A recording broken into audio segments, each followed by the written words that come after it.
Hello, Mark. My name is Joy. My student number is S04411015, and I'm a freshman. I'm going to read a speech titled How to Stop Torture by Karen Dix. In 1994, I walked into a prison in Cambodia, and I met a 12-year-old boy who had been tortured and was denied access to counsel. And as I looked into his eyes, I realized that for the hundreds of the letters I had written for political prisoners, that I would never have written a letter for him, because he was not a 12-year-old boy who had done something important for anybody. He was not a political prisoner. He was a 12-year-old boy who had stolen a bicycle. What I also realized at the point was that it was not only Cambodia, but of the 113 developing countries that torture, 93 of these countries had all passed laws that say you had a right to a lawyer and you had a right not to be tortured. And what I recognized was that there was an incredible window of opportunity for us as a world community to come together and end torture as an investigative tool. We often think of torture as being political torture or reserved for just the worst. But in fact, 95% of the torture today is not for political prisoners. It is for people who are in broken down legal systems. And unfortunately, because torture is the cheapest form of investigation, it's cheaper than having a legal system, cheaper than having a lawyer and early access to counsel. It is what happens most of the time. I believe that it is possible for us as a world community, if we made a decision, to come together and end torture as an investigative tool in our lifetime. But it will require three things. First is the training, empowerment, and connection of the vendor worldwide. The second is ensuring that there is systematic early access to counsel, and the third is the commitment. So in the year 2000, I began to wonder, what if we came together?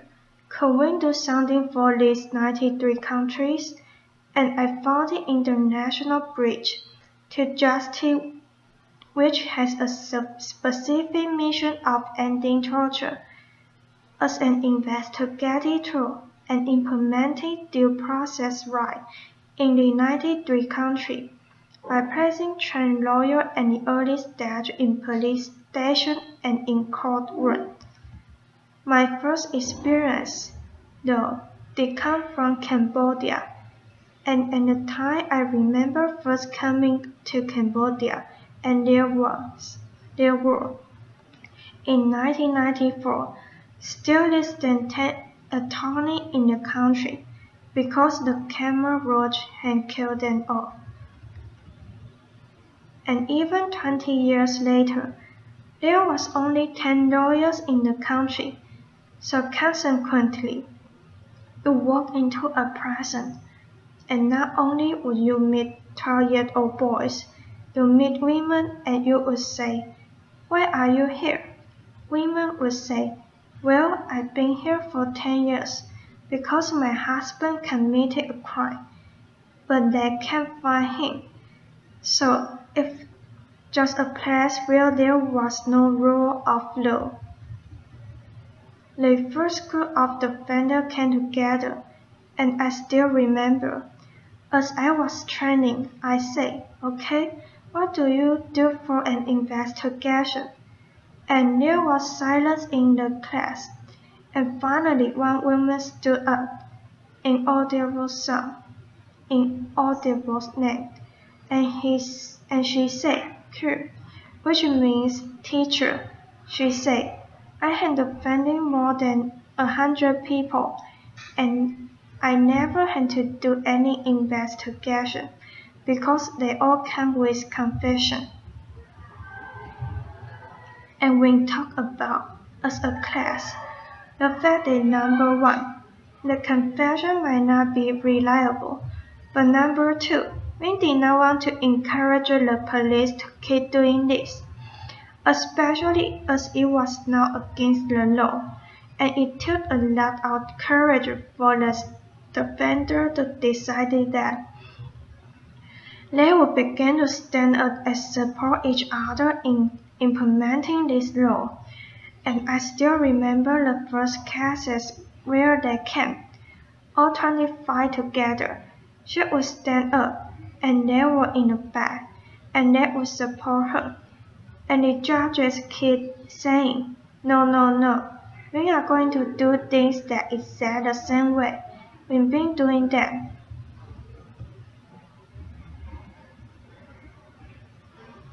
But one day the perfect case came, and it was a woman who was a vegetable seller.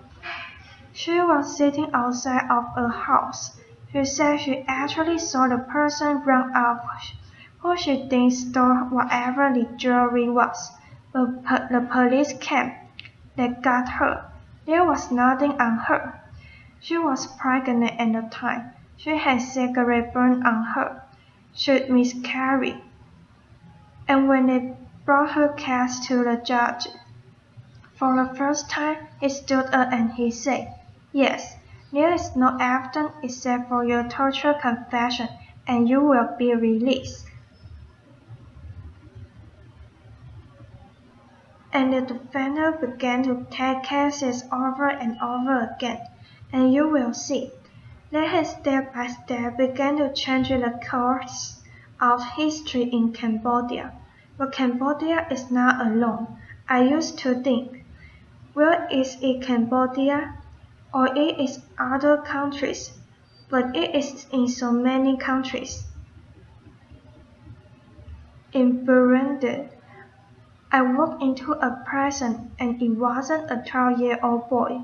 It was an 8-year-old boy for stealing a mobile phone. Or a woman. I picked up her baby.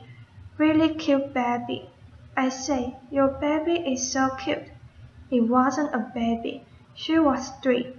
And she said, "Yeah, but she's why I am here." Because she was accused of stealing 2 diapers and an iron for her baby, and still had been in prison. And when I walked up to the prison director, I said, "You got to let her out." A judge would let her out, and he said, "Okay, we can talk about it, but look at my prison. 90% of the 200 people here are without a lawyer. What can we do?" So the lawyer began to courageously stand up together to organize a system where they can take cases. But we realized that it's not only the training of the lawyer, but the connection of the lawyer that makes a difference.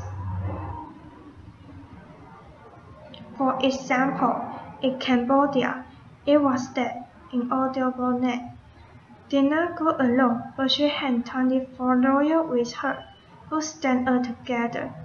And in the same way, in China, they always tell me, it's like a fresh wind in the desert. When we can come together. Or in Zimbabwe, where I remember innocent after coming out of prison where everybody stood up and said, "I've been here for 1 year, 8 years, 12 years without a lawyer." He came and we had a training together and he said, I had heard it said, because he had heard people mumbling and grumbling. I had heard it said that we cannot help to create justice because we do not have the resource. And then he said, "But I want you to know that the lack of resource is never an excuse for injustice, and with that, he successfully organized 68 lawyers who had been systematically taking the case.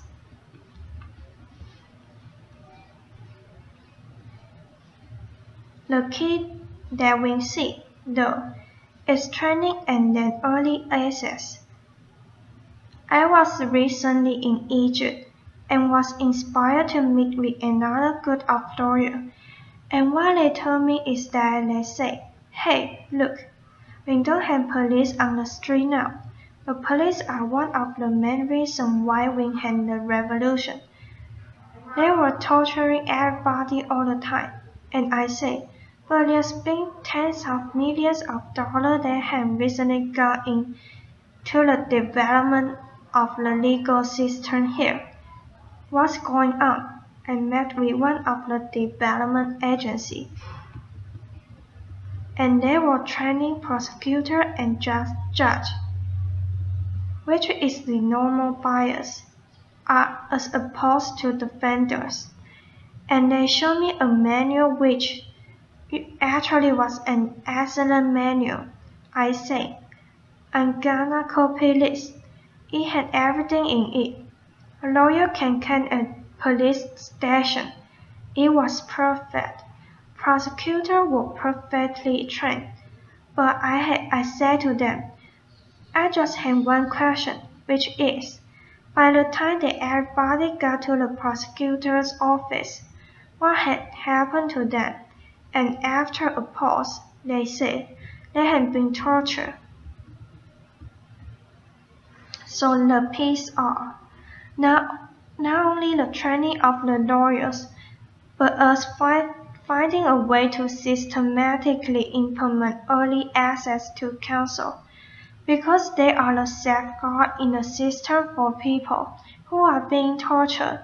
And as I tell you this, I'm also aware of the fact that it sounds like, "Oh, okay, it sounds like we can do it, but can we really do it?" But it sounds big. And there are many reasons why I believe it's possible. The first reason is the people on the ground who find ways of creating miracles because of their commitment. It's not only innocent, who I tell you about in Zimbabwe, but defenders all over the world who are looking for this peace. We had a program called Justice Makers, and we realize there are people. They are courageous and want to do things.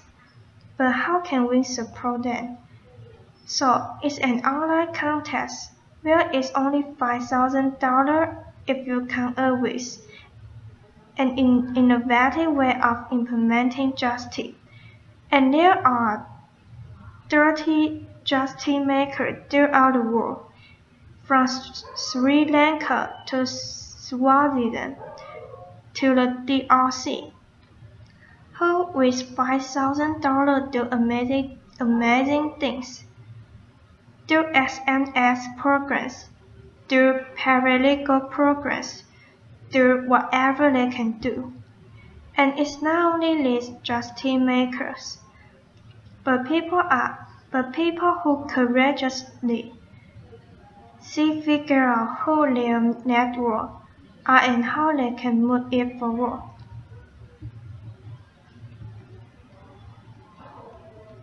So in China, for instance, great law came out, where it said police cannot torture people or they will be punished. And I was sitting side by side with one of very courageous lawyers and said, "How can we get this out? How can we make sure that this is implemented? This is fantastic." And he said to me, "Well, do you have money?" And I say no. And he said, "That's okay. We can still figure it out." And on December 4th, he organized 3,000 members of the Youth Communist League from 14 of the top of law school, who organized themselves developed posters with the new law, and went to the police station and began what he said is a non-violent legal revolution to protect citizen rights. So I talk about the fact that we need to train and support the vendor. We need to systematically implement early access to counsel. But the third and most important thing is that we make a commitment to this. But people often say to me, this is great, but it's widely idealistic, never going to happen. And the reason that I think that those rules are interesting is because those were the same kind of rules they used for people who decided they would end slavery or end apartheid. It began with a small group of people who decided they would commit. Now, here's one of our favorite points from the defender, which they share from each other, is take courage, friend.